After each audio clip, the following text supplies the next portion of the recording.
Lepaskan tangan kotormu dari anakku sekarang juga, dasar perempuan liar. Lepaskan dia. Teriakan itu menghancurkan ketenangan sore di Jakarta seperti suara kaca pecah yang menghantam lantai. Tidak ada peringatan, tidak ada pertengkaran yang meningkat perlahan. Semuanya meledak menjadi histeria dalam sekejap. Di tengah taman luas sebuah villa mewah di Pantai Indah Kapuk, di bawah terik matahari yang seolah mengejek kejadian itu, berlangsung sebuah konfrontasi yang mampu membuat siapapun merinding ketakutan. Ratna Wulandari, asisten rumah tangga yang berasal dari Bekasi, berlutut di atas rumput yang rapi. Seragam birunya yang biasanya selalu bersih kini dipenuhi noda tanah di bagian lutut, tetapi ia tidak memedulikannya. Kedua lengannya memeluk erat tubuh kecil Nabila Kirana Pratama, putri tunanetra majikannya. Ratna Wulandari bahkan tidak menoleh kepada wanita yang sedang berteriak. Wajahnya tertanam di rambut gadis kecil itu sambil berbisik cepat dan lembut, menciptakan dinding suara dengan suaranya sendiri agar anak itu tidak mendengar hinaan yang terus menghujani mereka. Berdiri di hadapan mereka, Maya Saraswati tampak seperti patung kemarahan yang dibungkus kain linen putih. Wajahnya yang biasanya dipenuhi riasan sempurna dan senyum manis untuk berbagai acara amal di kawasan Menteng kini berubah oleh amarah yang membara. "Kau pencuri!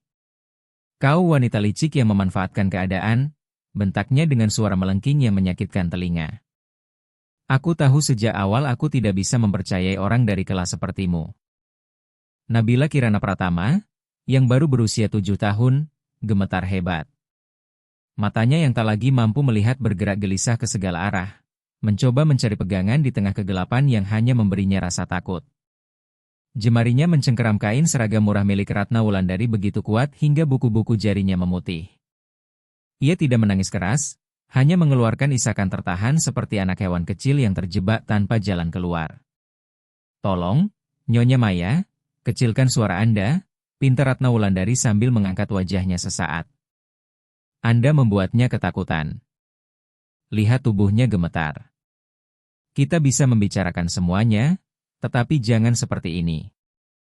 Kau tidak berhak mengaturku di rumah yang sebentar lagi akan menjadi rumahku," bentak Maya Saraswati sambil melangkah maju dengan sikap mengancam. "Jangan pernah berani mengajariku bagaimana memperlakukan anak ini." Tepat pada saat itu pintu kaca villa terbuka dengan keras. Arman Pratama Wijaya berlari keluar dengan ponsel masih di tangannya dan jas yang belum terkancing rapi. Ia mendengar keributan itu dari ruang kerjanya. Melihat Arman Pratama Wijaya berarti melihat seorang pria yang memiliki segalanya dalam rekening banknya tetapi hampir tidak memiliki apapun di hatinya. Sejak kematian istrinya, Dewi Lestari Pratama, ia berubah menjadi mesin pencetak uang yang membayar orang lain untuk memberikan kasih sayang kepada putrinya. Ia berhenti mendadak ketika melihat pemandangan di hadapannya.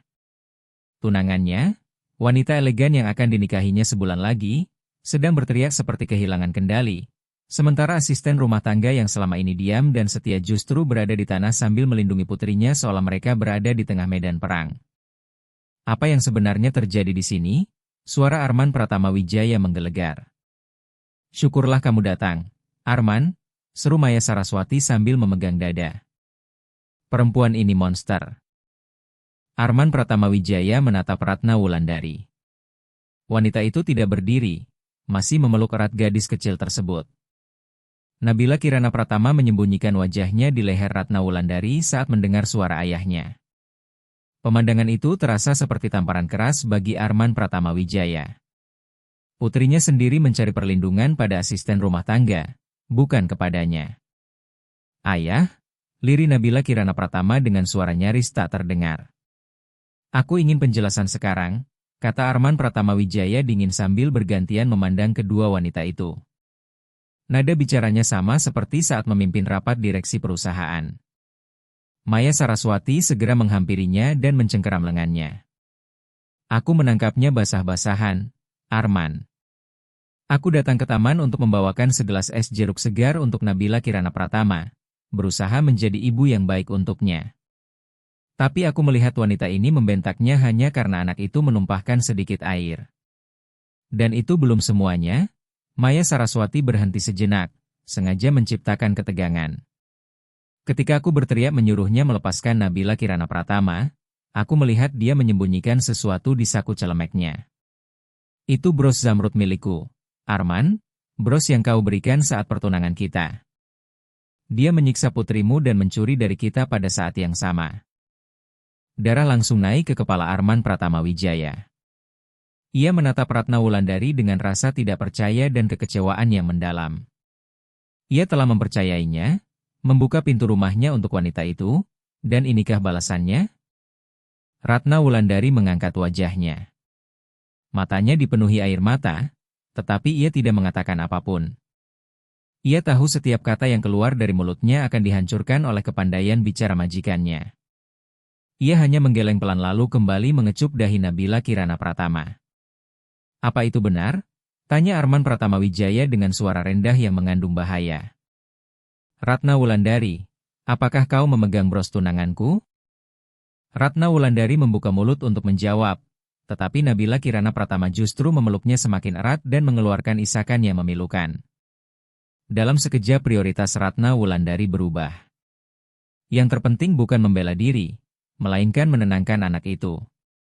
Sayangku, tenanglah, tarik napas bersama ibu, bisiknya lembut sambil mengabaikan pertanyaan sang miliarder. Sikap mengabaikan itulah yang membakar sisa kesabaran dan harga diri Arman Pratama Wijaya. Ia menganggap diamnya wanita itu sebagai pengakuan bersalah. Melihat keraguan mulai muncul di wajah Arman Pratama Wijaya, Maya Saraswati menyerang lebih keras lagi. Lihat dia. Bahkan dia tidak punya keberanian untuk menyangkalnya, katanya penuh hinaan. Dia memanfaatkan kenyataan bahwa Nabila Kirana Pratama tidak bisa melihat. Coba pikirkan, Arman. Anak itu tidak bisa tahu apa yang dilakukan wanita ini. Bisa jadi selama berbulan-bulan dia mencuri sedikit demi sedikit dari rumah ini. Dan siapa yang tahu apa saja yang dia lakukan kepada anak itu saat kita tidak ada? Itulah sebabnya Nabila Kirana Pratama begitu tertutup dan selalu ketakutan. Semua ini karena dia. Mual tiba-tiba menyerang Arman Pratama Wijaya. Gambaran Ratna Wulandari menyakiti putri tunanetra kesayangannya mulai memenuhi pikirannya. Ia teringat semua malam ketika pulang terlambat dan semua perjalanan bisnis yang membuatnya jauh dari rumah. Berdiri, perintahnya. Ratna Wulandari menuruti dengan perlahan, melepaskan tangan kecil Nabila Kirana Pratama dari lehernya dengan sangat hati-hati. Jangan pergi, Ratna Wulandari, jangan tinggalkan aku, tangis anak itu. Aku di sini, sayang. Aku hanya akan berdiri, jawabnya menenangkan. Setelah berdiri, Ratna Wulandari tampak begitu kecil di hadapan sosok Arman Pratama Wijaya yang tinggi dan berwibawa. Pak Arman, katanya tegas, saya tidak mencuri apapun. Dan dengarkan saya baik-baik, saya tidak pernah sekalipun menyentuh Nabila Kirana Pratama dengan niat buruk. Dia seperti anak perempuan saya sendiri. Berani sekali, sela Maya Saraswati sambil tertawa sinis. Seperti anakmu? Tolonglah. Kau hanya asisten rumah tangga. Kami membayarmu untuk membersihkan rumah dan memberi makan anak itu, bukan bermain menjadi ibunya. Dan soal pencurian itu, Arman, periksa sakunya sekarang. Arman Pratama Wijaya menatap saku depan celemek Ratna Wulandari. Ada tonjolan kecil yang terlihat jelas. Ia ingin semua ini tidak benar. Keluarkan apa yang ada di sakumu, perintahnya. Ratna Wulandari memejamkan mata sesaat, lalu memasukkan tangan ke dalam saku dan perlahan mengeluarkan benda itu. Sinar matahari sore memantulkan kilau zamrud dan berlian. Bros itu memang ada di sana. Maya Saraswati mengeluarkan teriakan kemenangan yang disamarkan sebagai keterkejutan. Lihat. Aku sudah bilang, katanya sambil merebut perhiasan itu dari tangan Ratna Wulandari. Dia ingin membawanya pergi. Dia pasti menunggu hari liburnya untuk menjualnya di pegadaian murahan. Perut Arman Pratama Wijaya terasa kosong. Bukti fisik itu tidak bisa disangkal. Ia bahkan tidak berhenti untuk bertanya mengapa bros itu berada di sana. Kemarahan telah membutakannya. Apa ada yang ingin kau katakan? Tanyanya penuh kekecewaan. Ratna Wulandari menoleh ke arah Maya Saraswati dan melihat senyum kemenangan yang berusaha disembunyikan wanita itu. Ia tahu kebenarannya. Beberapa menit sebelumnya, Maya Saraswati sendiri yang memintanya memegang bros tersebut dengan alasan penguncinya longgar. Itu jebakan yang kejam. Namun jika ia menuduh tunangan majikannya tanpa bukti, ia hanya akan terlihat seperti pembohong yang putus asa. Bapak tidak akan percaya pada versi saya, kata Ratna Wulandari dengan kesedihan yang begitu dalam. Bapak sudah memutuskan siapa yang akan dipercaya. Saya hanya memohon satu hal, tolong lihatlah putri Bapak. Dia tahu siapa yang benar-benar mencintainya. Cukup sandiwaranya, potong Arman Pratama Wijaya dingin. Mulai saat ini, kau dipecat. Ambil barang-barangmu dan keluar dari rumah saya sekarang juga. Kau punya 10 menit sebelum saya memanggil polisi dan melaporkanmu atas pencurian. Ratna Wulandari mengangguk perlahan sambil menelan air mata ketidakberdayaan. Ia menoleh untuk terakhir kalinya kepada Nabila Kirana Pratama. Anak pemberaniku, bisiknya dekat telinga gadis kecil itu. Ibu harus pergi sebentar, tetapi kamu kuat. Ingat apa yang sudah kita latih bersama? Kamu anak yang kuat, bukan? Tidak. Jangan pergi, Ratna Wulandari. Teriak Nabila Kirana Pratama sambil merentangkan tangan berusaha meraih wanita itu. Arman Pratama Wijaya memperhatikan Ratna Wulandari berjalan menuju pintu servis dengan kepala tegak meskipun baru saja dipermalukan. Setelah itu ia menoleh kepada putrinya yang menangis putus asa di tengah taman yang indah. Ini yang terbaik, sayang, kata Maya Saraswati sambil mendekat. Kita akan segera menemukan orang yang lebih profesional, seseorang yang tahu posisinya. Arman Pratama Wijaya mengangguk secara mekanis, tetapi rasa pahit mulai memenuhi mulutnya. Ada sesuatu yang terasa tidak masuk akal. Perintahnya sudah jelas, tetapi bagi Maya Saraswati, pemecatan itu tampaknya belum cukup. Wanita itu menginginkan kehancuran total bagi Ratna Wulandari. Ketika Arman Pratama Wijaya kembali ke ruang kerjanya, Maya Saraswati tetap berada di taman. Sikapnya langsung berubah. Ia tidak lagi terlihat seperti korban yang ketakutan. Sementara itu Ratna Wulandari masih berdiri di tempat, membersihkan tangannya pada celemek yang kotor. Ia tidak memandang Maya Saraswati. Matanya hanya tertuju pada Nabila Kirana Pratama yang masih duduk di atas rumput sambil menggoyangkan tubuhnya perlahan. Apa yang kau tunggu? Suara Maya Saraswati memecah udara. Kali ini ia tidak berteriak, melainkan berbicara dengan nada rendah yang dipenuhi racun. Menunggu dia kembali dan mengubah keputusannya? Jangan bodoh. Saya hanya ingin berpamitan dengan anak itu. Nyonya, jawab Ratna Wulandari dengan suara serak. Jangan pernah berpikir begitu, desis Maya Saraswati sambil mendorong bahunya. Kau tidak akan menyentuhnya lagi. Kau sudah merusaknya cukup banyak dengan membuatnya bergantung padamu. Kau menjadikannya tidak berguna hanya untuk mempertahankan pekerjaanmu. Ratna Wulandari mengepalkan kedua tangan. Tuduhan itu begitu keji hingga membuat darahnya mendidih. Dia bukan anak yang tidak berguna. Dia anak yang cerdas dan hanya membutuhkan kasih sayang, katanya sambil menatap langsung wanita kaya itu. Maya Saraswati tertawa pendek penuh ejekan. Kasih sayang? Kau pikir itu kasih sayang? Kau hanya asisten rumah tangga, Ratna Wulandari. Kau bisa diganti kapan saja. Besok akan ada wanita lain dengan seragam biru yang membersihkan mulutnya. Dalam seminggu anak itu bahkan tidak akan mengingat namamu. Pada saat itu beberapa pegawai rumah mulai mengintip dari jendela. Tukang kebun dan juru masak memperhatikan dengan campuran rasa takut dan penasaran. Tidak seorang pun berani ikut campur. Menyadari ada penonton, Maya Saraswati memutuskan menjadikan semuanya sebuah pertunjukan. Perhatian semuanya, teriaknya sambil berbalik ke arah para pegawai. Lihat baik-baik wanita ini. Kami menangkapnya mencuri. Dia mengkhianati kepercayaan Pak Arman Pratama Wijaya. Jadikan ini pelajaran bagi kalian semua. Ratna Wulandari merasakan rasa malu menjalar dari leher hingga telinganya. Mereka adalah rekan-rekannya, orang-orang yang selama ini berbagi kopi dan cerita dengannya. Itu tidak benar, bisiknya lirih. Dipandu oleh suara Maya Saraswati, Nabila Kirana Pratama bangkit dengan langkah goyah. Ia merentangkan tangan ke depan, meraba udara kosong. Ratna Wulandari baik, teriak gadis kecil itu sambil memutar kepala ke segala arah.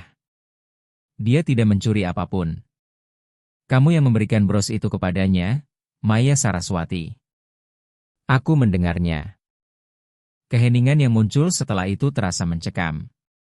Anak tunanetra itu baru saja melemparkan kebenaran seperti bom di tengah taman.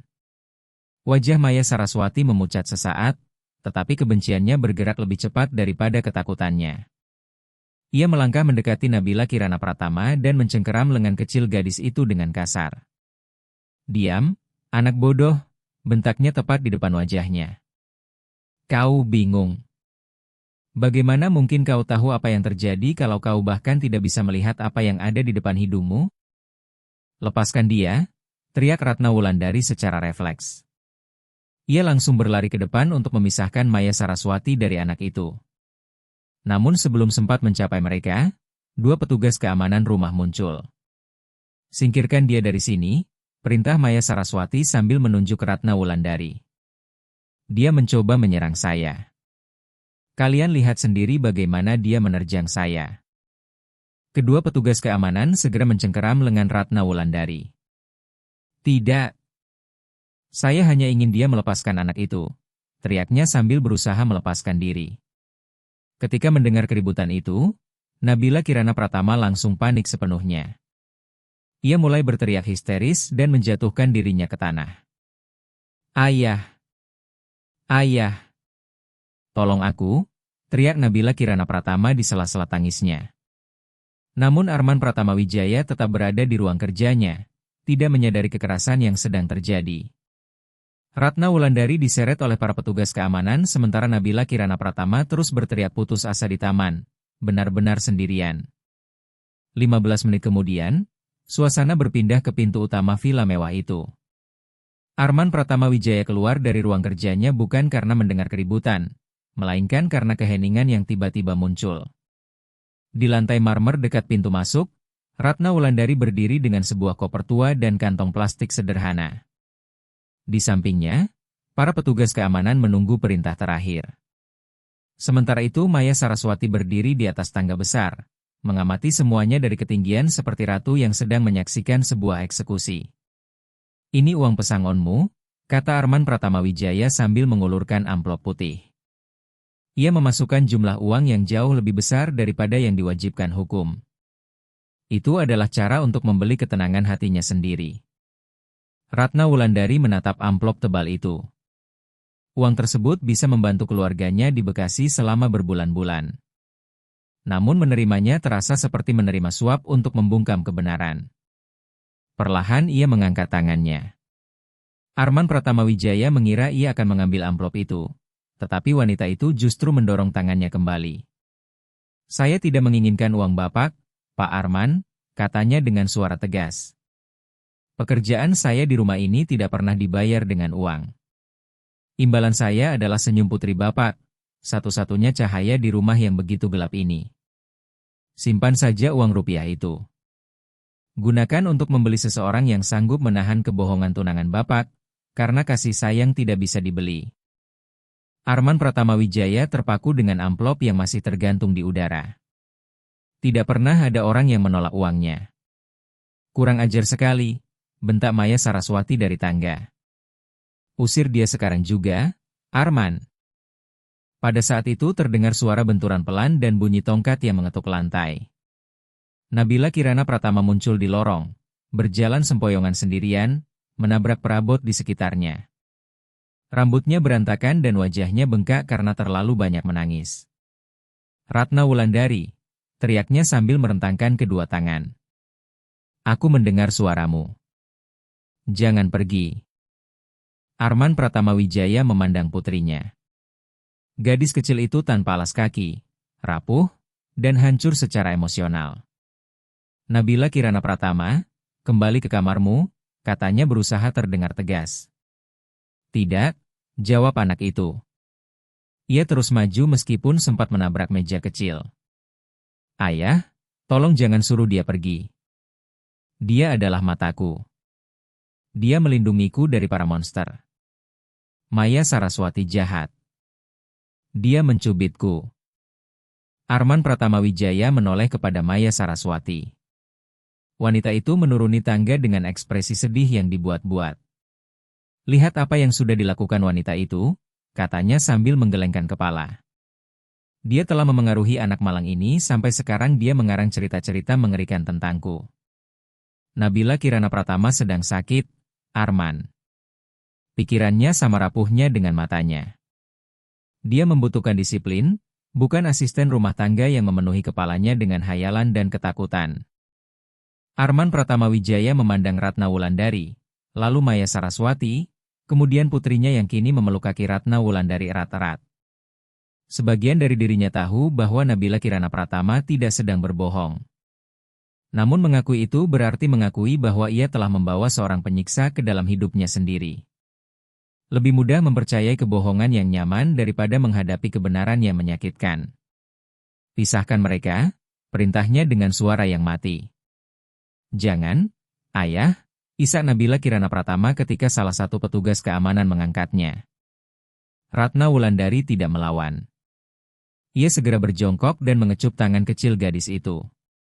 Aku mencintaimu, sayangku. Jadilah pemberani. Ingat, kamu anak yang kuat. Jangan pernah biarkan cahaya dalam dirimu padam, bisiknya. Bawa dia keluar, bentak Arman Pratamawijaya, tidak sanggup menahan situasi itu lebih lama lagi. Para petugas keamanan mendorong Ratna Wulandari menuju pintu utama. Gerbang kayu besar terbuka perlahan. Ratna Wulandari melangkah satu kali lalu berhenti. Ia menoleh untuk terakhir kalinya kepada Arman Pratamawijaya. Tidak ada kebencian dalam tatapannya, hanya rasa iba yang mendalam. Hati-hati, Pak Arman, katanya, dan suaranya terdengar seperti sebuah ramalan. Kebutaan putri Bapak ada pada matanya dan masih bisa disembuhkan dengan cinta. Tetapi kebutaan Bapak ada di dalam jiwa. Jika Bapak tidak segera membuka mata, kebutaan itu akan menghancurkan keluarga ini. Keluar, teriak Maya Saraswati. Gerbang pun tertutup dengan bunyi keras. Di dalam rumah, Nabila Kirana Pratama mengeluarkan satu jeritan kesakitan yang murni, lalu tiba-tiba terdiam dan tubuhnya menjadi lemas di pelukan petugas keamanan. Arman Pratamawijaya tetap menatap pintu kayu yang telah tertutup rapat. Ia merasa dirinya kotor. Akhirnya tenang juga, kata Maya Saraswati dengan napas lega. Sekarang kita bisa memulai semuanya dari awal, sayang. Aku akan mencarikan sekolah berasrama terbaik untuk Nabila Kirana Pratama. Kata sekolah berasrama menghantam hati Arman Pratamawijaya, tetapi ia tidak mengatakan apapun. Ia baru saja melakukan kesalahan terbesar dalam hidupnya. Suara gerbang yang tertutup ternyata bukan akhir dari konflik, melainkan awal dari bencana yang sesungguhnya. Tepat ketika gerbang itu menutup sepenuhnya, tubuh kecil Nabila Kirana Pratama mulai kejang hebat. Matanya memutih dan busa tipis mulai muncul di sudut bibirnya. Tekanan emosional yang luar biasa telah membuat sistem sarafnya runtuh. Pak! Anak itu, teriak salah satu petugas keamanan, pria besar yang terlatih menghadapi penyusup tetapi tak berdaya menghadapi rapuhnya seorang anak yang sakit. Arman Pratamawijaya berbalik saat mendengar teriakan itu. Ketika melihat putrinya kejang-kejang, dunianya berhenti berputar. Seluruh uang dan kekuasaannya runtuh dalam hitungan detik. Lakukan sesuatu, raungnya dengan suara pecah. Panggil ambulans 115. Maya Saraswati, bantu dia. Namun Maya Saraswati justru melompat mundur dengan wajah jijik. Menjijikan, katanya sambil menutup mulut. Taruh dia di lantai. Jangan sampai mengotori karpet. Reaksi dingin itu menghantam kesadaran Arman Pratamawijaya seperti palu besar.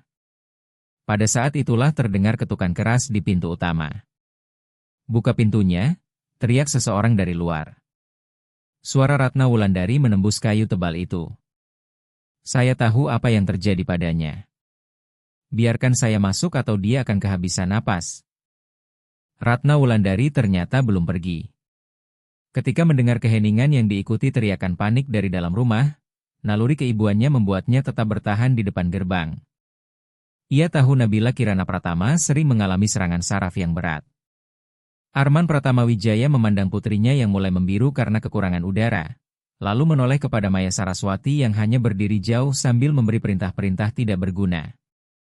Buka pintunya, perintahnya. Biarkan dia masuk sekarang juga.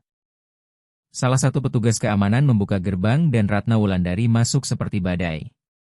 Ia tidak melihat Arman Pratama Wijaya, tidak melihat Maya Saraswati, dan langsung menjatuhkan diri ke lantai di samping Nabila Kirana Pratama. Lepaskan dia dan beri saya ruang. Perintahnya dengan kewibawaan yang belum pernah dilihat Arman Pratama Wijaya sebelumnya. Dengan gerakan yang tepat dan penuh kasih, ia memiringkan tubuh gadis kecil itu, membuka jalan napasnya, lalu memijat titik-titik tertentu di leher dan tangannya sambil berbisik di telinganya dengan suara yang selama ini menjadi satu-satunya jangkar bagi anak itu. Ibu ada di sini, sayang. Ratna Wulandari ada di sini. Tarik napas. Ikuti suara ibu.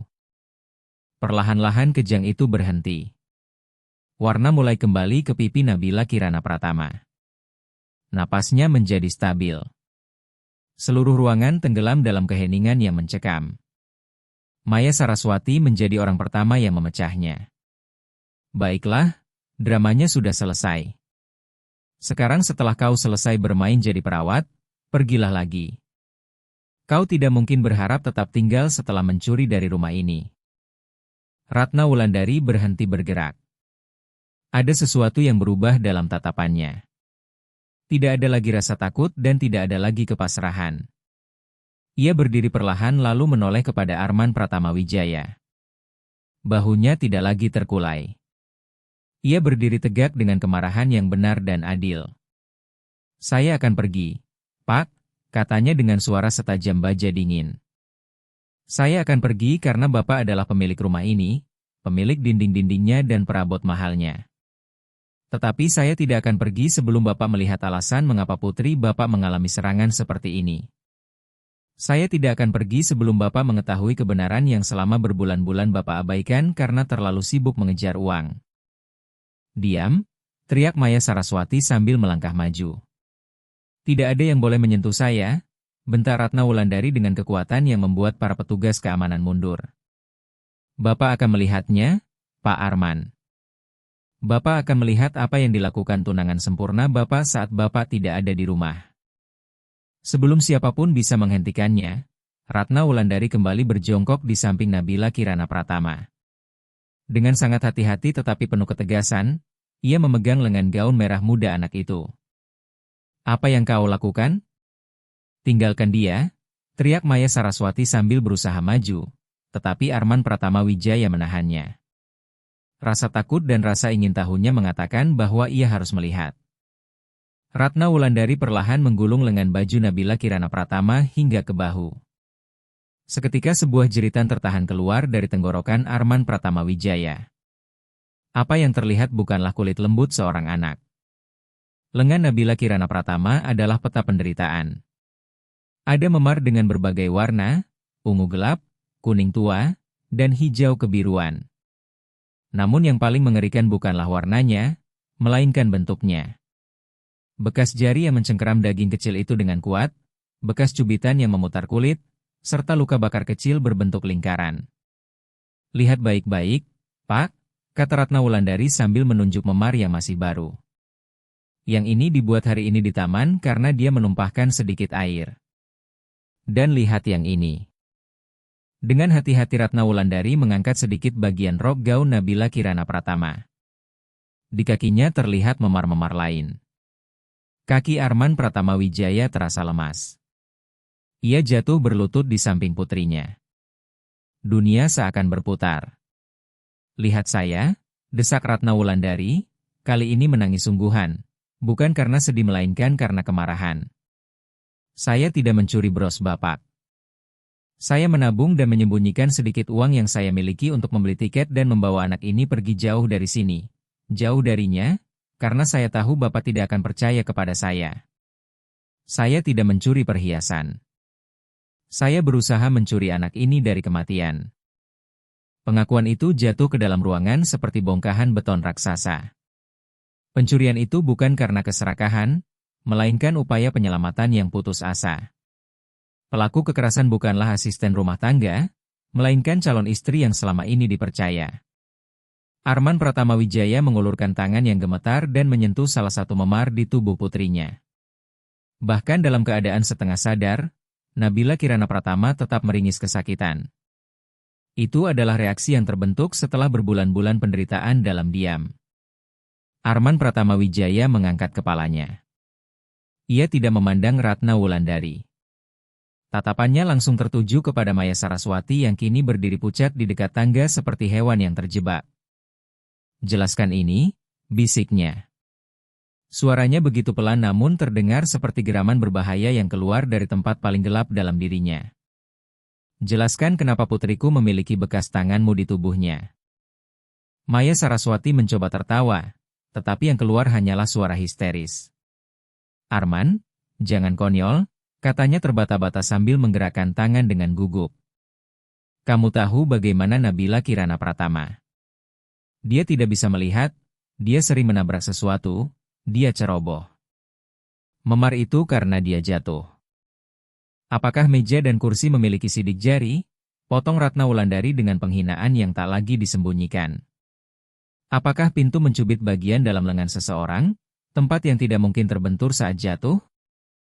Ia memegang lengan Nabila Kirana Pratama dan memutarnya perlahan untuk memperlihatkan sisi dalamnya. Di sana terlihat jelas bekas kuku berbentuk bulan sabit. "Ini bukan kecelakaan," kata Ratna Wulandari sambil menatap mata Arman Pratama Wijaya. "Ini penyiksaan yang dilakukan setiap hari. Setiap kali Bapak bepergian, setiap kali Bapak pulang larut malam. Anak ini hidup dalam neraka. Dia tidak menangis karena Bapak pergi. Dia menangis karena harus tinggal sendirian bersama iblis."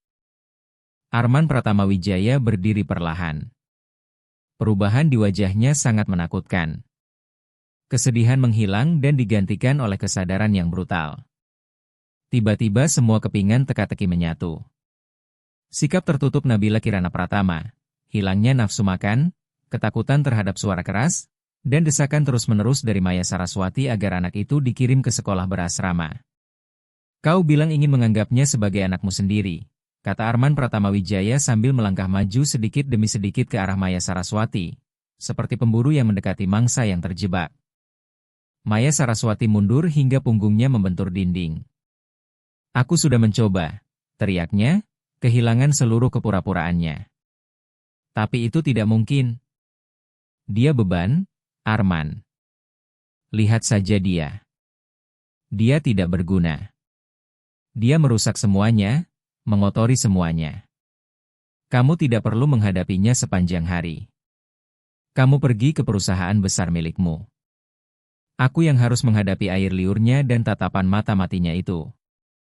Keheningan yang muncul setelahnya terasa memekakan telinga. Maya Saraswati langsung menutup mulutnya ketika sadar apa yang baru saja ia akui. Arman Pratama Wijaya berhenti hanya setengah meter di depannya. Tatapan mata mati, ulangnya dengan rasa sakit yang menusuk dada. "Jadi seperti itu caramu melihat putriku? Sebagai sesuatu yang rusak?" "Arman, dengarkan aku," mohon Maya Saraswati sambil mencoba menyentuhnya. "Aku melakukan semua ini untuk kita. Untuk kehidupan yang normal. Anak itu menghalangi kebahagiaan kita. Dia harus berada di tempat bersama orang-orang seperti dirinya, jauh dari orang-orang baik." "Orang-orang baik?" Arman Pratama Wijaya tertawa pahit tanpa sedikit pun kehangatan di matanya. "Satu-satunya orang baik di rumah ini baru saja diseret keluar oleh petugas keamananku. Dan dia dituduh sebagai pencuri saat sedang menyelamatkan nyawa putriku." Arman Pratama Wijaya berbalik tajam, membelakangi Maya Saraswati. Ia kembali menghampiri Ratna Wulandari, yang masih berlutut di lantai sambil menjaga Nabila Kirana Pratama yang tertidur kelelahan. Untuk pertama kalinya setelah bertahun-tahun, miliarder itu benar-benar melihat wanita tersebut. Ia tidak lagi melihat seragam yang kotor atau rambut yang berantakan. Ia melihat martabat, pengorbanan, dan cinta tanpa syarat. "Ratna Wulandari," kata Arman Pratama Wijaya, suaranya pecah. Sudah berapa lama? Berapa lama semua ini terjadi? Ratna Wulandari mengangkat wajahnya. Matanya basah, tetapi tidak ada nada menyalahkan dalam suaranya, hanya kesedihan yang lelah. Sejak pertunangan diumumkan, Pak Nabila Kirana Pratama sudah berkali-kali mencoba memberitahu Bapak, tetapi Bapak selalu sibuk dengan telepon atau mengatakan bahwa dia harus menghormati ibu barunya. Akhirnya dia belajar bahwa lebih baik diam dan menanggung semuanya sendiri. Karena itu saya menjadi perisainya. Arman Pratama Wijaya memejamkan mata. Dua air mata berat mengalir di pipinya. Ia teringat semua momen ketika Nabila Kirana Pratama masuk ke ruang kerjanya dan ia mengusirnya dengan kalimat yang sama. Ayah sedang bekerja. Rasa bersalah itu menghancurkan dadanya. Ratna Wulandari, katanya sambil menatap wanita sederhana itu, tolong angkat dia. Bawa dia ke kamar saya. Itu satu-satunya kamar yang memiliki kunci keamanan. Kunci pintunya dari dalam. Jangan biarkan siapapun masuk. Lalu Bapak? Tanya Ratna Wulandari dengan terkejut. Arman Pratama Wijaya berdiri dan merapikan jasnya. Wajahnya berubah lagi. Rasa sakit kini membeku menjadi tekad yang dingin dan mutlak. Ia menoleh kepada Maya Saraswati. Saya harus membuang sampah, katanya. Kalimat itu menggantung di udara seperti ancaman yang tak dapat dibatalkan. Pada saat itu Maya Saraswati sadar bahwa ia bukan hanya kehilangan pertunangan, tetapi juga telah menciptakan musuh yang sangat berbahaya. Ratna Wulandari tidak menunggu perintah kedua. Dengan kekuatan yang muncul dari kasih sayang, ia mengangkat Nabila Kirana Pratama ke dalam pelukannya. Tubuh anak itu terasa ringan. Berbulan-bulan ketakutan telah merampas nafsu makannya. Ia menyandarkan kepala gadis kecil itu di bahunya lalu menaiki tangga marmer. Sepatu tuanya tampak begitu kontras dengan kemewahan rumah itu, tetapi saat itu ia berjalan dengan wibawa yang melebihi seorang ratu.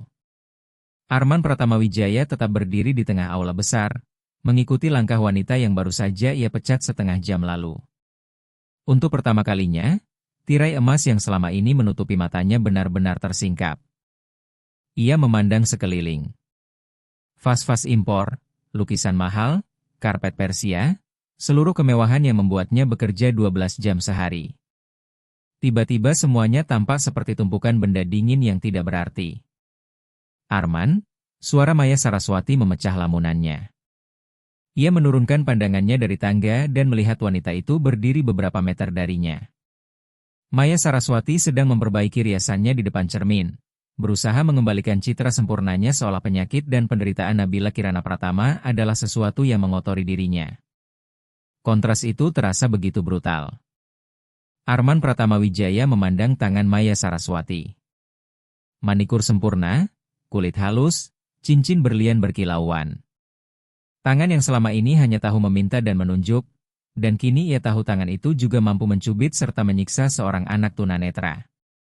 Lalu ia teringat tangan Ratna Wulandari, kemerahan karena deterjen, kasar karena pekerjaan rumah, dengan kuku pendek yang sederhana. Namun tangan-tangan itulah yang selama ini memeluk putrinya dengan kelembutan tak terbatas. Rasa mual kembali naik ke tenggorokannya. Kau akan membiarkan dia masuk ke kamar tidurmu? Tanya Maya Saraswati dengan ekspresi jijik. Tempat tidur itu menggunakan spray katun Mesir. Anak itu tadi mengeluarkan air liur dan wanita itu bahkan berbau dapur. Arman Pratama Wijaya menatapnya tanpa berkedip. Pikirannya memutar kembali setiap peristiwa dalam 6 bulan terakhir. Nabila Kirana Pratama tidak mau makan siang. Dia sangat keras kepala, kata Maya Saraswati saat itu. Bohong. Anak itu takut makan karena terus dihina. Nabila Kirana Pratama jatuh di tangga. Dia memang ceroboh, kata Maya Saraswati. Bohong. Dialah yang mendorongnya. Kita harus mengirimnya ke sekolah berasrama terbaik di Bandung agar tidak mengganggu kehidupan kita, kata Maya Saraswati berkali-kali. Semuanya ternyata bagian dari rencana. Rencana dingin dan terhitung untuk mengisolasi gadis kecil itu dan menghapusnya dari kehidupan mereka. Dan dirinya, Arman Pratama Wijaya, telah menjadi alat yang berguna dalam rencana tersebut. Rasa bersalah di dalam dirinya berubah menjadi sesuatu yang lebih berat, lebih panas, dan jauh lebih berbahaya.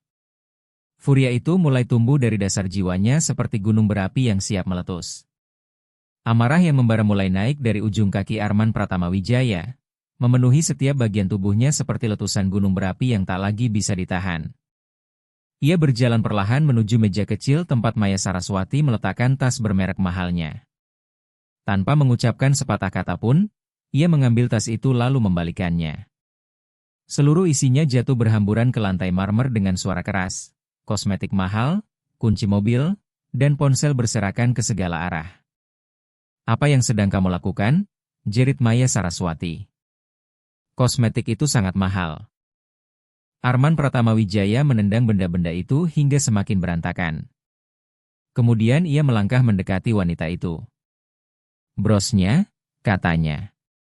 Suaranya begitu rendah hingga Maya Saraswati harus memusatkan perhatian untuk mendengarnya. Bros yang katanya dicuri oleh Ratna Wulandari. "Berikan kepadaku." Secara refleks Maya Saraswati memegang dadanya. "Sudah ada padaku, sayang." "Aman." "Berikan kepadaku," ulang Arman Pratamawijaya sambil mengulurkan tangan terbuka. "Itu bukan permintaan, melainkan perintah."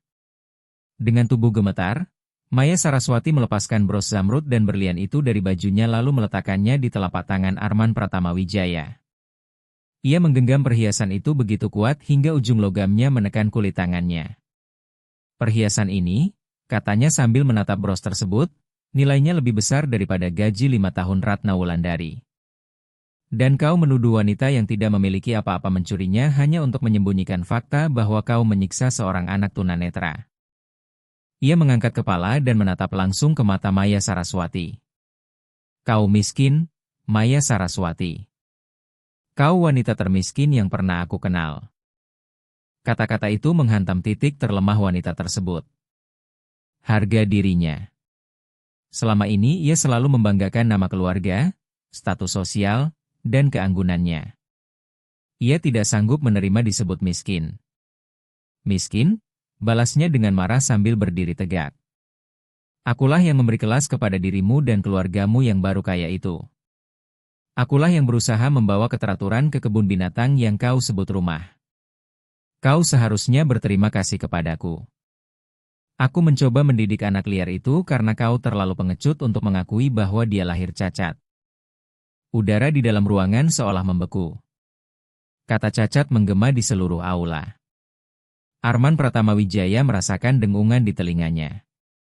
"Ulangi itu," katanya. Suaranya bergetar bukan karena takut, melainkan karena ia sedang berjuang keras agar tidak kehilangan kendali.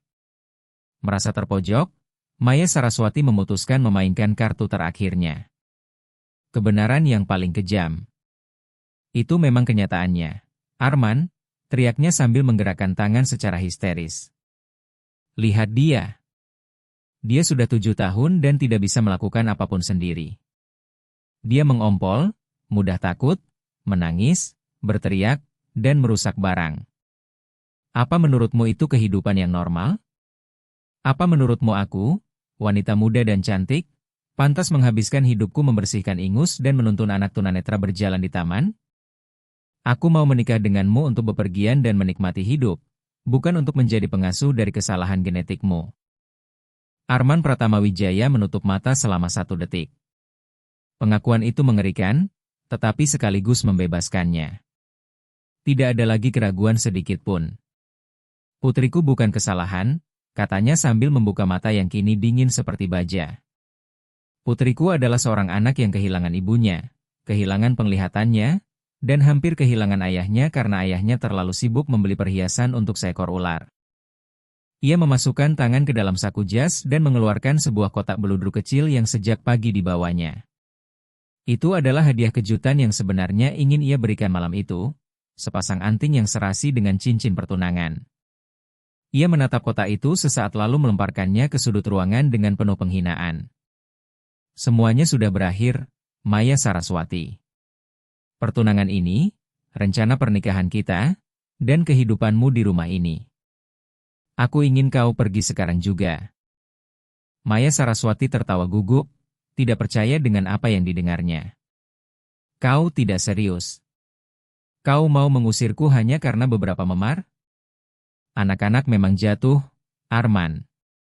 Kau tidak punya bukti bahwa aku yang melakukannya. Arman Pratamawijaya tersenyum tipis tanpa kehangatan.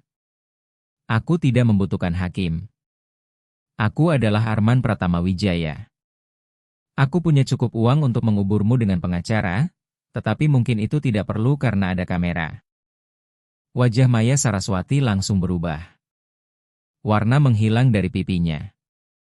Kamera? Bisiknya.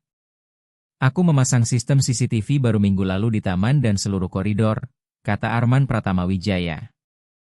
Itu kebohongan, tetapi ia tahu cara memainkan permainan ini. Aku belum memeriksanya karena aku mempercayaimu. Tapi sekarang aku akan sangat menikmati menonton setiap detiknya. Maya Saraswati terengah-engah sambil menutup mulutnya. Bagi dirinya, reputasi selalu lebih penting daripada uang. Arman, tolong, mohon Maya Saraswati sambil jatuh berlutut. Aku tidak punya apa-apa lagi. Kartu-kartuku akan diblokir. Apartemenku akan diambil. Jika kau menggugatku, hidupku akan hancur. Kasihanilah aku. Kita pernah bertunangan. Aku sudah mengasihanimu, jawab Arman Pratamawijaya dengan dingin. Karena aku tidak langsung mengirimmu ke penjara hari ini. Kau punya 24 jam untuk meninggalkan kota ini. Ia menunjuk ke arah pintu utama. Keluar. Dan jangan pernah berpikir untuk naik ke atas mengambil barang-barangmu. Aku akan mengirim semuanya dalam kantong sampah, karena disitulah tempatnya. Cincinku, teriak Maya Saraswati sambil memegang tangan kirinya. Arman Pratamawijaya memandang cincin berlian yang berkilau di bawah cahaya lampu gantung. Cincin itu adalah simbol sebuah komitmen. Kau yang menghancurkan komitmen itu saat menyiksa putriku. Cincin itu mewakili keluargaku, dan kau bukan keluargaku. Kau adalah musuh. Dengan gerakan kasar dan penuh amarah, Maya Saraswati mencabut cincin itu hingga menggores kulit jarinya lalu melemparkannya ke lantai di depan kaki Arman Pratamawijaya. Suara logam yang menghantam marmer menjadi bunyi terakhir dari hubungan mereka. Kau akan menyesal, Arman, desisnya dengan mata yang dipenuhi air mata kemarahan. Kau akan hidup sendirian bersama putrimu yang buta dan asisten rumah tanggamu. Kalian akan menjadi bahan tertawaan para sosialita. Arman Pratamawijaya menatapnya dengan ketenangan yang bahkan mengejutkan dirinya sendiri. Aku lebih memilih menjadi bahan tertawaan daripada menjadi algojo bagi putriku. Ia membungkuk, mengambil cincin itu tanpa sedikit pun rasa nostalgia. Pergilah. Dan berdoalah agar saat aku memeriksa rekaman CCTV nanti aku tidak menemukan sesuatu yang lebih mengerikan. Karena jika aku menemukannya, aku akan mencarimu. Maya Saraswati tidak menunggu lebih lama. Ia berlari keluar melalui pintu utama, suara hak sepatunya bergema di aula saat ia melarikan diri dari tempat yang kini terasa seperti lokasi kejahatan. Arman Pratamawijaya berdiri di ambang pintu dan menyaksikan mantan tunangannya masuk ke mobil sport mewah lalu melaju pergi dengan ban berdecit. Ia melihat kendaraan itu menghilang di balik gerbang villa. Keheningan kembali menyelimuti rumah, tetapi kali ini bukan keheningan yang gelap dan menyesakan. Ini adalah keheningan bersih yang tersisa setelah badai besar berlalu. Arman Pratamawijaya menutup pintu utama, menguncinya, lalu menarik napas panjang. Seluruh tubuhnya terasa remuk seperti baru saja keluar dari pertempuran sungguhan. Ia melonggarkan dasinya, melempar jas ke lantai, lalu menoleh ke arah tangga. Di atas sana ada satu-satunya hal yang benar-benar penting baginya. Penebusannya tidak terletak pada uang ataupun status sosial. Penebusannya berada di atas sana, dalam diri seorang anak kecil yang terluka dan ketakutan, yang sedang menunggu ayahnya akhirnya hadir. Arman Pratamawijaya mulai menaiki tangga. Setiap langkah adalah sebuah janji. Ia akan memperbaiki semuanya. Ia akan menyembuhkan luka-luka itu, luka pada tubuh dan luka pada jiwa. 3 minggu setelah pengusiran Maya Saraswati, Suasana berubah menjadi koridor dingin dan steril di Rumah Sakit Pondok Indah. Aroma disinfektan memenuhi udara dan menciptakan ketegangan yang hampir tak tertahankan. Arman Pratamawijaya memilih rumah sakit itu karena di sanalah Dr. Bagus Mahendra, seorang spesialis saraf mata terkemuka, melakukan operasi. Ia berjalan mondar-mandir tanpa henti hingga sol sepatunya hampir aus. Dasi sudah lama dilepaskannya dan kemejanya kusut, tetapi ia tidak peduli. Di salah satu kursi plastik duduk Ratna Wulandari. Ia tidak lagi mengenakan seragam. Arman Pratamawijaya melarangnya. Kini ia memakai blus sederhana dan rok panjang yang sederhana namun bermartabat. Di tangannya terdapat tasbih kayu murah, sementara bibirnya terus bergerak dalam doa yang tak putus-putus. Sudah 4 jam, Ratna Wulandari, kata Arman Pratamawijaya sambil berhenti di depannya. Mereka bilang operasinya hanya 3 jam. Pasti ada sesuatu yang salah. Ratna Wulandari mengangkat wajahnya dan menjawab dengan suara lembut namun tegas. Jangan mengundang hal buruk, Pak Arman. Waktu Tuhan tidak berjalan mengikuti jam tangan mahal siapapun. Anak itu kuat. Dia sudah selamat dari kurangnya kasih sayang dan dari kegelapan. Sebuah operasi tidak akan mengalahkannya. Arman Pratamawijaya duduk di sampingnya. Untuk pertama kalinya dalam hidupnya ia terlihat seperti pria biasa yang ketakutan. Aku takut, Ratna Wulandari, akunya pelan. Takut sampai aku tidak bisa bergerak. Jika operasi ini gagal, bagaimana aku bisa hidup dengan kenyataan bahwa aku sebenarnya bisa mencobanya lebih cepat? Ratna Wulandari meletakkan tangannya yang kasar karena kerja keras di atas tangan Arman Pratamawijaya yang gemetar. Dan jika operasi ini gagal, katanya lembut, Bapak tetap akan menjadi ayahnya. Dia akan tahu itu. Dia akan merasakan cinta Bapak. Penglihatan adalah anugerah, tetapi kasih sayang adalah penopang hidup. Dia tidak membutuhkan ayah yang sempurna. Dia hanya membutuhkan ayah yang mencintainya. Penglihatan adalah hadiah dari Tuhan, Pak, tetapi kasih sayang adalah yang menopang hidup seseorang. Nabila Kirana Pratama lebih memilih ayah yang tidak sempurna namun mencintainya daripada ayah yang melihat segalanya tetapi mengabaikannya. Sebelum Arman Pratamawijaya sempat menjawab, pintu ganda ruang operasi terbuka. Dr. Bagus Mahendra keluar sambil melepas maskernya. Lingkaran hitam terlihat jelas di bawah matanya dan wajahnya tampak serius. Arman Pratamawijaya langsung berdiri dari kursinya. Ratna Wulandari pun bangkit perlahan sambil menggenggam tasbih kayunya erat di dada. Dokter, Arman Pratamawijaya bahkan tidak sanggup menyelesaikan pertanyaannya. Dr. Bagus Mahendra menghela napas dan memandang keduanya. Ia tidak melihat seorang miliarder dan mantan asisten rumah tangga. Ia melihat dua orang tua yang sama-sama mencemaskan seorang anak. Operasinya cukup rumit, katanya. Kerusakan saraf yang dialami Nabila Kirana Pratama bukan hanya akibat kecelakaan yang dulu terjadi. Stres kronis dan trauma emosional yang berkepanjangan menyebabkan tekanan berat pada sistem saraf dan matanya. Tubuhnya seolah menolak kemampuan untuk melihat karena selama ini ia menghubungkan penglihatan dengan rasa sakit. Rasa bersalah menghantam Arman Pratamawijaya seperti pisau yang menusuk dada.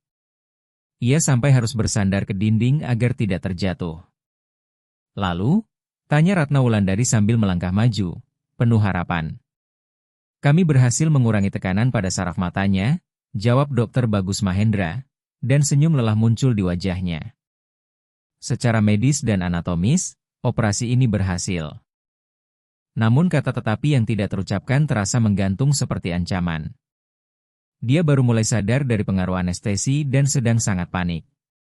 Dia tidak berteriak karena rasa sakit fisik, melainkan karena ketakutan. Obat penenang tidak bekerja karena adrenalin dalam tubuhnya terlalu tinggi. Dia harus segera tenang. Jika tekanan darahnya terus naik, jahitan pada matanya bisa terbuka. Jika itu terjadi, dia bisa kehilangan penglihatannya secara permanen dalam hitungan menit. Dokter Bagus Mahendra menatap langsung ke arah Arman Pratamawijaya. Saya membutuhkan seseorang untuk masuk. Seseorang yang bisa menenangkannya. Seseorang yang dia percayai sepenuhnya. Arman Pratamawijaya langsung menoleh kepada Ratna Wulandari. Pergilah. Dia mencintaimu. Kau adalah tempat berlindungnya. Ratna Wulandari memandang pintu ruang pemulihan lalu menatap Arman Pratamawijaya. Di matanya terlihat kebijaksanaan yang lahir dari pengalaman panjang. Ia tahu ia bisa melakukannya. Ia bisa masuk, menyanyikan lagu yang biasa ia nyanyikan, dan Nabila Kirana Pratama akan tertidur tenang dalam pelukannya. Namun jika ia yang masuk, maka Arman Pratamawijaya akan tetap menjadi orang kedua dalam kehidupan putrinya. Agar keluarga ini benar-benar sembuh, ayahnya harus menjadi pahlawan. Tidak, kata Ratna Wulandari sambil menggelengkan kepala. Ini bukan saatnya. Arman Pratamawijaya tampak terkejut. Dia membutuhkanmu. Justru karena itulah Bapak yang harus masuk, jawab Ratna Wulandari dengan ketegasan yang tidak bisa dibantah. Dia tahu saya ada di sini. Dia berharap saya yang akan menyelamatkannya. Tetapi dia harus tahu bahwa ayahnya juga bisa menyelamatkannya. Jika saya yang masuk, Bapak akan tetap menjadi orang yang hanya membayar tagihan. Jika Bapak yang masuk dan berhasil menenangkannya, Bapak akan menjadi ayahnya selamanya. Bagaimana kalau aku gagal? Bisik Arman Pratamawijaya dengan ketakutan yang nyata. Bapak tidak akan gagal, jawab Ratna Wulandari sambil mendorongnya perlahan ke arah pintu. Karena Bapak mencintainya. Dan cinta tidak pernah gagal. Pergilah, Pak Arman. Jemput putri Bapak. Arman Pratamawijaya menatapnya untuk terakhir kali, menarik napas panjang, lalu mengangguk. Ia mengenakan pakaian steril dan masuk ke ruang pemulihan. Suara yang terdengar di dalam membuat hatinya hancur. Jangan sentuh aku. Maya Saraswati, jangan. Aku janji akan menurut, teriak Nabila Kirana Pratama. Gadis kecil itu terbaring di ranjang rumah sakit dengan mata tertutup perban. Kedua pergelangan tangannya diikat lembut demi mencegahnya melukai diri sendiri. Tetapi ia terus meronta seperti anak kecil yang ketakutan. Monitor jantung di samping tempat tidur berbunyi cepat dan tidak teratur. Dua perawat berusaha menenangkannya tanpa menyakitinya. Namun Nabila Kirana Pratama terus menangis dan bergerak liar hingga air matanya membasahi perban yang menutupi matanya. Tinggalkan kami berdua saja, perintah Arman Pratamawijaya. Suaranya terdengar lebih kuat daripada yang ia kira. Pak, itu berbahaya jika dia terus bergerak, kata salah satu perawat. Saya bilang keluar, ulang Arman Pratamawijaya tanpa mengalihkan pandangannya dari putrinya. Kedua perawat itu akhirnya keluar. Ia mendekati ranjang perlahan. Nabila Kirana Pratama merasakan kehadiran seseorang dan langsung meringkuk ketakutan, menunggu pukulan yang tidak datang. Jangan pukul aku, isaknya pelan. Arman Pratamawijaya menelan rasa sesak di tenggorokannya. Ia membungkuk mendekat tetapi tidak langsung menyentuh putrinya. Ia teringat apa yang pernah diajarkan Ratna Wulandari. Suara lebih dulu, sentuhan kemudian. Nabila Kirana Pratama, panggilnya lembut. Lalu ia mulai menyanyikan lagu yang biasa ia nyanyikan untuk putrinya ketika masih bayi. Suaranya tidak merdu. Nada-nadanya sering meleset dan jauh berbeda dari suara lembut Ratna Wulandari. Namun untuk pertama kalinya dalam hidupnya, ia bernyanyi bukan sebagai seorang miliarder, melainkan sebagai seorang ayah. Arman Pratamawijaya mulai menyanyikan lagu pengantar tidur yang selama berminggu-minggu ia dengar dari balik pintu kamar putrinya. Tidurlah, anakku tersayang, cahaya kecilku, para malaikat menjagamu dan ayah ada di sini bersamamu. Nabila Kirana Pratama langsung membeku. Ia berhenti melawan tali pengamannya dan memalingkan kepala ke arah suara itu. Ayah? Tanyanya dengan napas terengah-engah. Ya, sayangku. Ini ayah. Arman Pratamawijaya terus berbicara dengan suara yang semakin lembut hingga berubah menjadi bisikan yang menenangkan. Tidak ada Maya Saraswati di sini. Dia sudah pergi. Semua monster sudah pergi. Kamu berada di rumah sakit. Dokter Bagus Mahendra sedang membantu matamu menjadi lebih baik. Sakit. Aku takut. Semuanya gelap, isak Nabila Kirana Pratama. Namun denyut jantungnya mulai melambat sedikit demi sedikit. Ayah tahu, sayang. Tapi kamu tidak sendirian dalam kegelapan itu. Ayah ada di sini. Arman Pratamawijaya meletakkan tangannya yang besar dan hangat di dahi putrinya. Kali ini Nabila Kirana Pratama tidak menjauh. Sebaliknya, ia mencondongkan kepala ke arah tangan ayahnya, mencari rasa aman yang selama ini tidak pernah ia rasakan. Ayah ada di sini dan ayah tidak akan pergi ke rapat apapun. Ayah tidak akan mengangkat telepon. Ayah akan tetap di sini sampai kamu sendiri yang menyuruh ayah pergi. Kalau Ratna Wulandari? Tanya Nabila Kirana Pratama dengan suara yang mulai berat karena pengaruh obat. Ratna Wulandari ada di luar, sedang berdoa untuk kita. Dia yang menyuruh ayah masuk. Dia bilang hari ini ayah yang harus menjagamu. Nyanyikan lagi bagian tentang malaikat, bisik Nabila Kirana Pratama, sementara napasnya mulai menjadi teratur.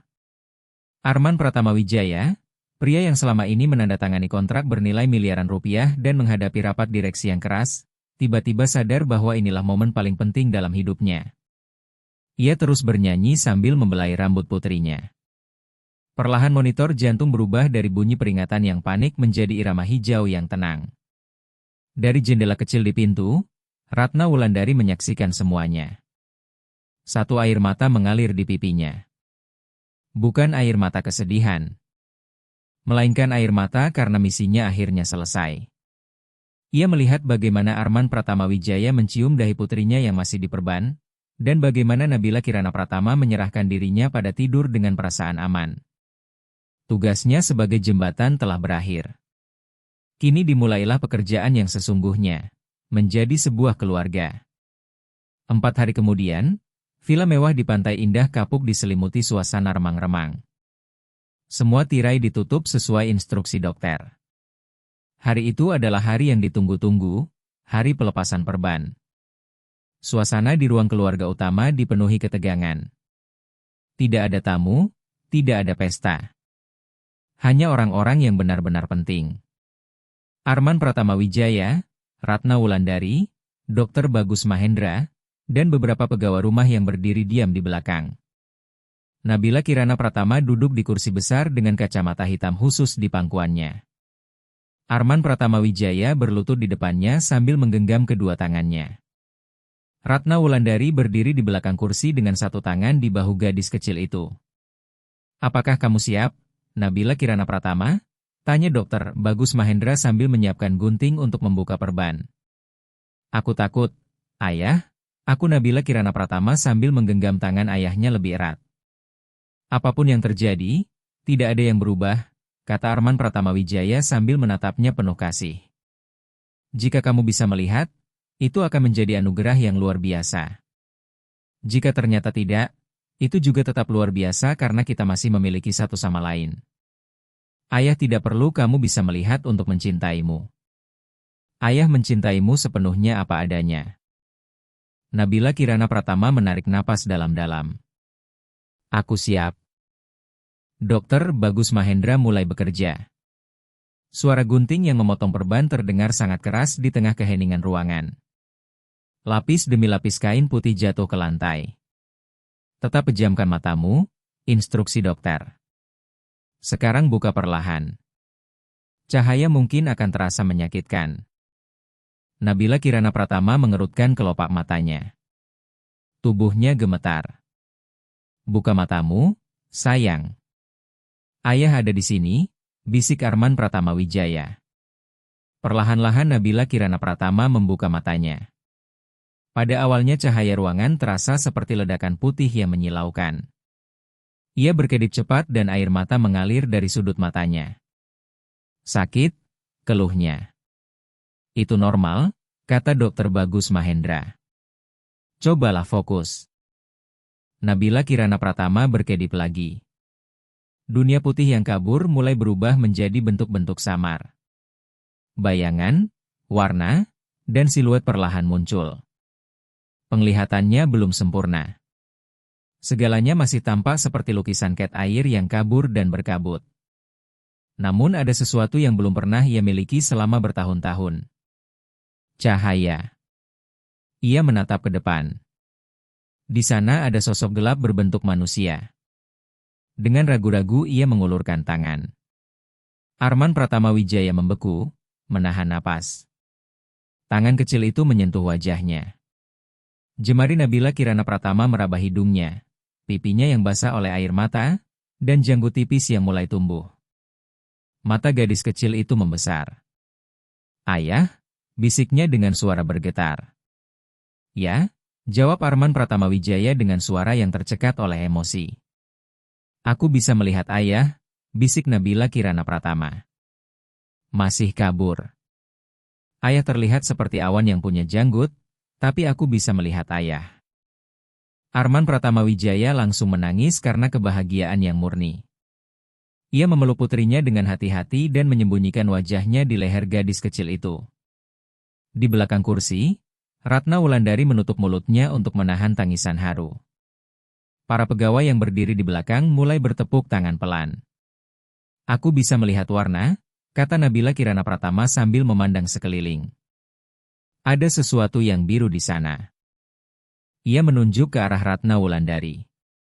"Itu Ratna Wulandari," kata Arman Pratama Wijaya sambil tertawa di antara air matanya. "Dia memang selalu memakai warna biru."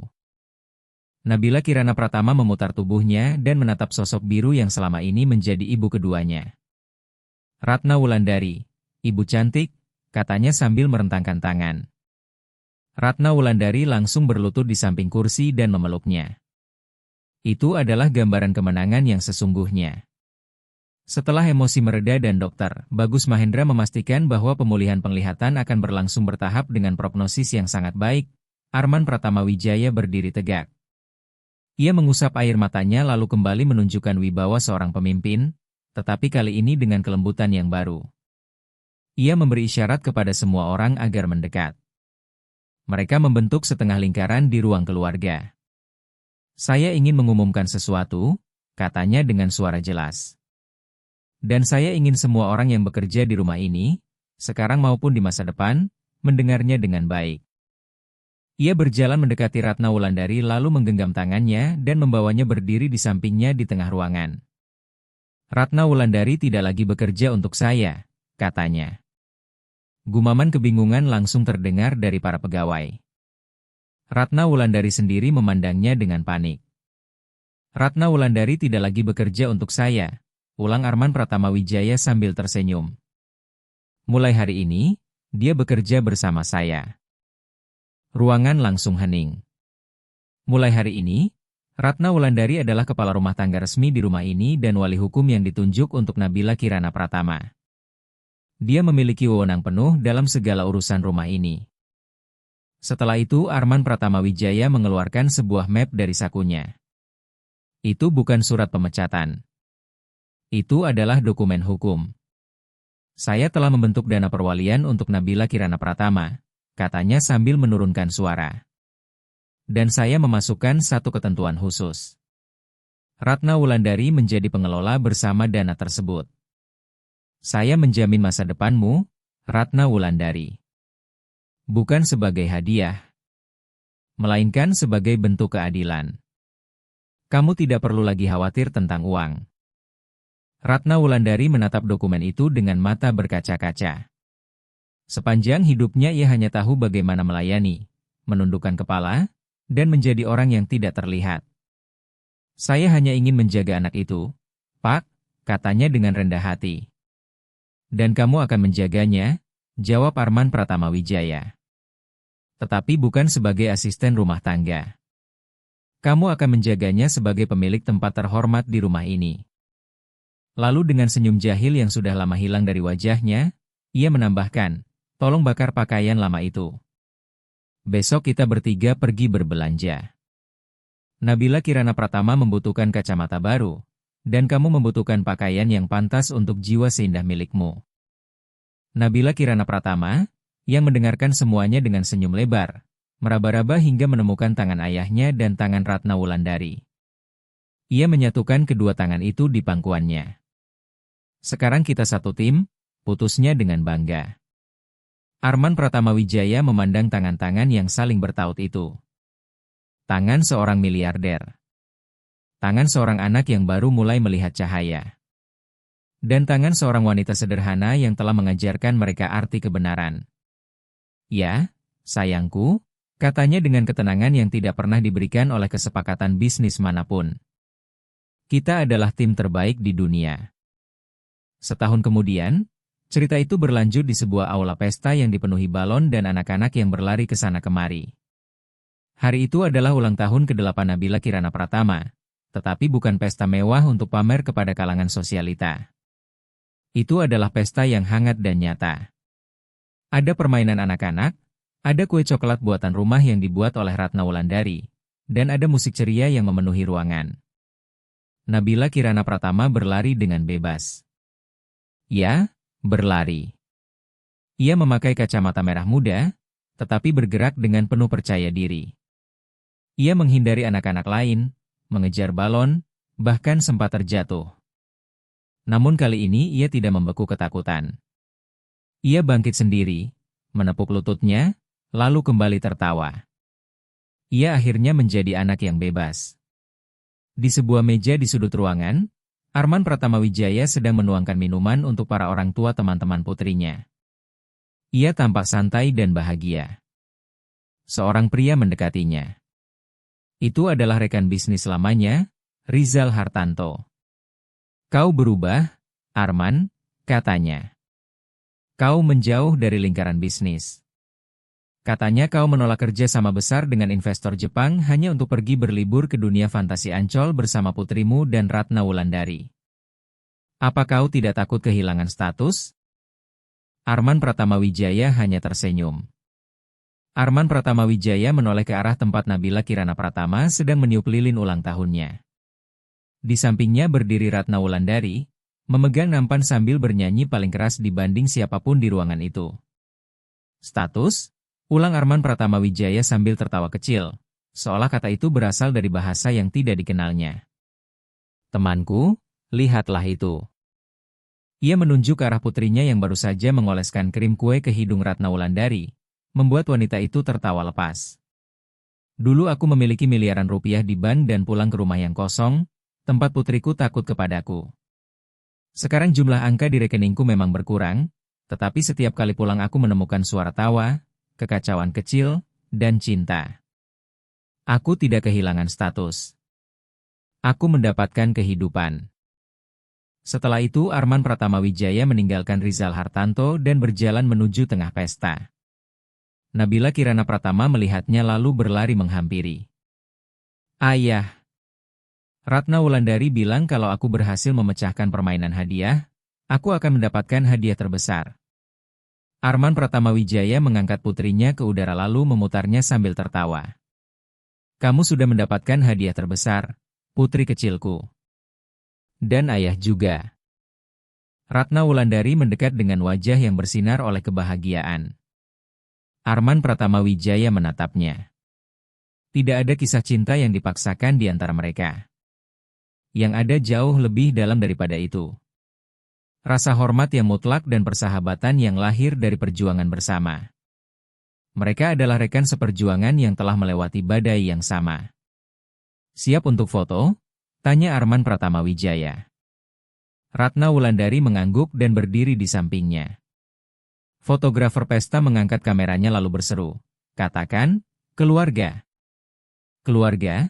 jawab Arman Pratama Wijaya, Ratna Wulandari, dan Nabila Kirana Pratama bersamaan. Kilatan kamera menyala dan membekukan momen itu selamanya. Gambar tersebut kemudian berubah menjadi sebuah foto hitam putih yang dipajang di ruang keluarga. Kamera seolah menjauh perlahan dari foto itu. Ruangan tampak tenang, tetapi bukan tenang yang dingin. Di lantai terdapat mainan anak-anak yang berserakan.